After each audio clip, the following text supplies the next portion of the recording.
बेटे अपने माँ बाप को कैसे बुढ़ापे में बेसहारा छोड़ देते हैं। अरे रोशन, अगले सप्ताह में हम यूरोप टूर पर जा रहे हैं। पापा को कब लाऊं तुम्हारे पास, या तुम लेकर जाओगे उन्हें? अरे भैया, एक प्रॉब्लम हो गई है। प्रिया के भाई ने हमारी कश्मीर टूर की बुकिंग की है, वह भी अगले सप्ताह की ही है। उस वजह से सॉरी, मैं पापा को लेने नहीं आऊँगा। रोशन का ऐसे बोल सुन गुस्से से विराट का सिर घूम गया। पर तुमसे पूछ कर ही तो मैंने यूरोप टूर की बुकिंग की थी ना। उस बात को 3 महीने हो चुके हैं और तुम मुझे अभी बता रहे हो कि नहीं आ सकता। वह भी मैंने पूछा तब। अभी मुझे बताओ, मैं पापा को कहाँ भेजूं? भैया, आपको तो पता ही है प्रिया का स्वभाव कैसा है। उसने एक बार ठान लिया तो ब्रह्मदेव भी उसके प्लान में रुकावट दे नहीं सकते। तो फिर प्लीज़ मेरे घर में झगड़ा मत लगाओ। रह गया पापा का सवाल तो आप तनु को पूछो, वह यहीं रहने वाली है ना, और उसका घर बहुत बड़ा है। अरे लेकिन उतने में फ़ोन कट गया। विराट ने गुस्से से मोबाइल की तरफ देखा। रोशन का यह हमेशा ही रहता है। शादी होने के बाद से कभी भी उसने माँ पापा की तरफ ध्यान नहीं दिया। सच कहते छोटा होने के कारण वह माँ पापा का सबसे लाडला था, पर माँ पापा को उसने कभी भी अपनी जिम्मेदारी मानी नहीं। 2 साल पहले माँ कैंसर से मर गई, पर उसकी बीमारी में एक भी पैसे की मदद उसने विराट को नहीं की। पिछले साल पापा को हार्ट अटैक आया, पर जैसे अजनबी इंसान की तरह हॉस्पिटल में पापा को मिलने के सिवा उसने कुछ भी नहीं किया। उसने पापा को तनु के पास रखने के लिए कहा था, पर तनु के बारे में विराट संकोचा रहा था। तनु यह वही छोटी बहन थी, एक नंबर की लालची और स्वार्थी औरत थी। माँ थी तब माँ से मीठी मीठी बातें करके अच्छी अच्छी साड़ियाँ गिफ्ट लेती थी। परिस्थिति अच्छी होते हुए भी पति को बिजनेस को चाहिए ऐसे बोलकर उसने माँ पापा से 10-12 लाख रुपए ले लिए थे, पर वापस देने का सोचती भी नहीं थी। रिश्ते बिगड़े नहीं इसलिए विराट भी कभी बोला नहीं, पर उसकी पत्नी जागृति यह सब देख रही थी। उसकी खुसर फुसर चल रही थी। विराट उसकी तरफ ध्यान नहीं देता था। माँ के जाने के बाद वैसे तनु को भाई पापा भाभी से इंटरेस्ट खत्म होने लगा। उसने बेमन से तनु को फ़ोन किया। तनु, हम यूरोप टूर पर जा रहे हैं। 15 दिनों के लिए पापा को लेकर आऊँ क्या तुम्हारे घर? अरे भैया, मेरी ननद आ रही है डिलीवरी के लिए मेरे पास। मुझे बताओ, मैं उसकी तरफ ध्यान दूँ कि पापा की तरफ? लेकिन तनु, तुम्हारा घर तो बहुत बड़ा है, पापा कहीं पर भी रह सकते हैं। नहीं बाबा, उनको फिर से अटैक आया तो मैं कहाँ ढूंढती रहूँ डॉक्टर को। इससे अच्छा तुम एक काम करो, उनको 15 दिनों के लिए वृद्धाश्रम में भेज दो, कोई दिक्कत नहीं होगी फिर। तनु, हम 3 भाई बहन के होते हुए उनको वृद्धाश्रम में भेजना अच्छा नहीं लगेगा। देखो भैया, मैं नहीं रख सकती उन्हें। अगर आपको मेरा सुझाव पसंद नहीं आया तो फिर तुम ही देखो बाबा क्या करना है। इतना कहकर उसने भी फ़ोन कॉल कट कर दिया। घर आने के बाद विराट से पापा को कहाँ भेजेंगे जागृति ने यह पूछा। हमेशा की तरह वह भड़की। हमने क्या ठेका ले रखा है क्या पापा को संभालने का? इन दिनों की कोई भी जिम्मेदारी नहीं है क्या? उसका बोलना भी सच था।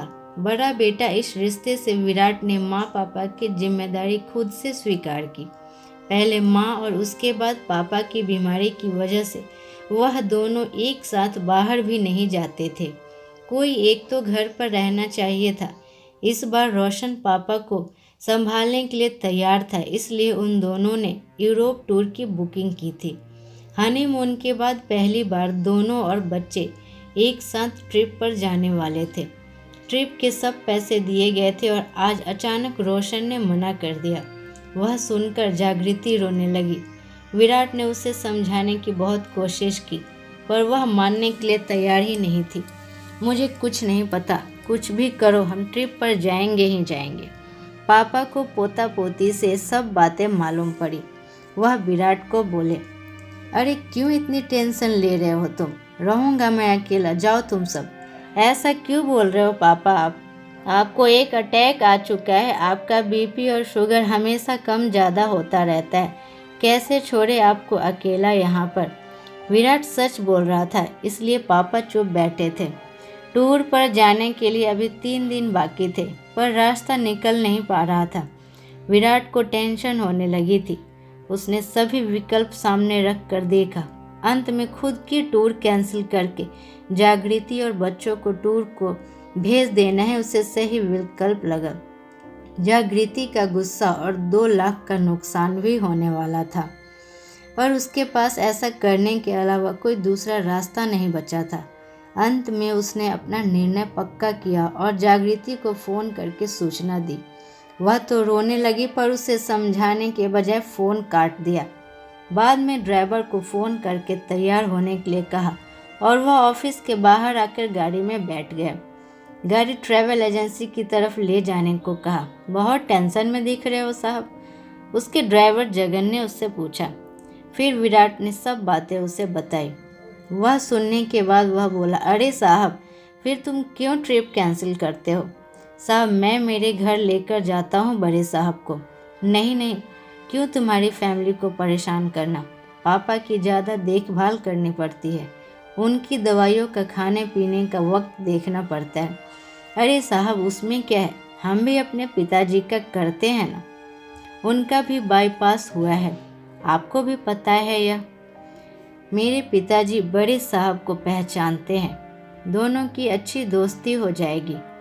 देखो, वह कुछ नहीं, मैं बड़े साहब को लेकर ही जाऊंगा। एक ड्राइवर के घर पापा को भेजना विराट को कुछ अच्छा नहीं लगा, लेकिन ड्राइवर का हट देखकर उसने पापा को ही पूछकर फैसला लेना सही समझा। ठीक है, चलो गाड़ी घुमाओ, हम पापा को ही पूछते हैं, वह रेडी हो जाए तो मुझे कोई प्रॉब्लम नहीं है। जगन बहुत खुश हुआ। घर जाकर उसने बड़े साहब से पूछा। पापा भी तैयार हो गए। वह बोले, जगन के परिवार को कोई दिक्कत नहीं होगी तो मैं जाने के लिए बिल्कुल तैयार हूँ। जगन ने तुरंत घर पर फ़ोन लगाया। बोलना खत्म होने पर वह खुशी से बोला, सब तैयार है। मेरे पिताजी को तो बहुत आनंद हुआ है। टूर के दिन जगन बड़े साहब को लेकर उसके घर ले गया। बाद में उसने विराट और परिवार को एयरपोर्ट पर छोड़ आया। घर जाते वक्त उसने विराट को विश्वास दिलाया, चिंता मत करो साहब, बड़े साहब एकदम आराम से रहेंगे। टूर के दौरान भी विराट उसके पापा को फ़ोन करके हाल पूछता था। उनका हमेशा एक ही उत्तर रहता था, चिंता मत करो, मैं यहाँ पर ठीक हूँ। 16वें दिन जगन उनको लेने के लिए एयरपोर्ट पर गया। विराट ने पापा की पूछताछ की। मज़े में है बड़े साहब, बहुत धमाल की दोनों बूढ़ों ने, जगन बोल रहा था। वह सुबह उठकर मॉर्निंग वॉक पर जाते थे, फिर दिन भर पत्ते और शतरंज का खेल खेलते थे, फिर शाम को मंदिर में जाकर भजन कीर्तन सुनते थे। उनकी तरह ज्येष्ठ नागरिकों के साथ चौपाटी पर बैठकर बातें करते थे। 3 दिन पहले बड़े साहब को थोड़ा बुखार आया था, शुगर भी थोड़ी बढ़ गई थी, फिर उनको अस्पताल लेकर गया। अभी वो एकदम ओके हैं। हमें छोड़ने के बाद लेकर आना पापा को घर पर, एक दिन रहने दो ना साहब, उनको बीमारी की वजह से उनकी मेहमान नवाजी रह गया था। अरे अभी क्यों करनी मेहमान नवाजी, इतने दिनों तक तुमने ही उन्हें संभाला, वह क्या कम है? ऐसा क्यों कहते हो साहब, अपने घर आने वाले मेहमान को मेहमान नवाजी किए बिना कैसे भेज दे? और यह मैंने संभाला, ऐसे बोलो मत, मैंने कुछ ज़्यादा नहीं किया है। बड़े साहब ही बहुत अच्छे से रहे हमारे घर पर। अच्छा बाबा, ऐसे बोलकर विराट ने उससे हाँ कह दिया। दूसरे दिन शाम को पापा घर पर आए। वह बहुत ही खुश दिख रहे थे। उनके हाथ में एक थैली थी, पैंट शर्ट का कपड़ा, टॉवल, टोपी थी। वह देखकर विराट बोला, अरे इसकी क्या ज़रूरत थी? जगन, नहीं कैसे साहब, बड़े साहब को ऐसे ही कैसे भेज देता? उतने में जागृति ने विराट को अंदर बुला लिया और कहा, सुनो जी, उसका एहसान मत रखो, 5-10 हज़ार उसे दे दो। विराट को वही सही लगा। जगन के घर जाकर उसने 10 हज़ार उसके हाथों में दिए। जगन ने उनकी तरफ आश्चर्यचकित में देखा और फिर वह 10,000 उसके जेब में रख दिए और बोला, यह क्या है साहब? अरे पिता को संभालने का कोई पैसा लेता है क्या भला? और हाँ, आगे भी कभी ऐसा प्रसंग आया तो बड़े साहब को विनगास्त मेरे घर भेजना। विराट का मन भर आया। उसने जगन को गले लगा लिया। 3-4 दिन बाद रोशन और तनु का फ़ोन आया। टूर कैंसिल किया था या फिर पापा को वैद्य आश्रम भेज में रखा था, ऐसा पूछ रहे थे दोनों। विराट के मुख से इतना ही निकला कि उस दिन असल मायने में मुझे भाई मिला जिसने पापा का ख्याल रखा। धन्यवाद। उम्मीद करती हूँ ये कहानी आपको बहुत पसंद आई होगी। अगर पसंद आए तो आप लाइक, शेयर और सब्सक्राइब करें।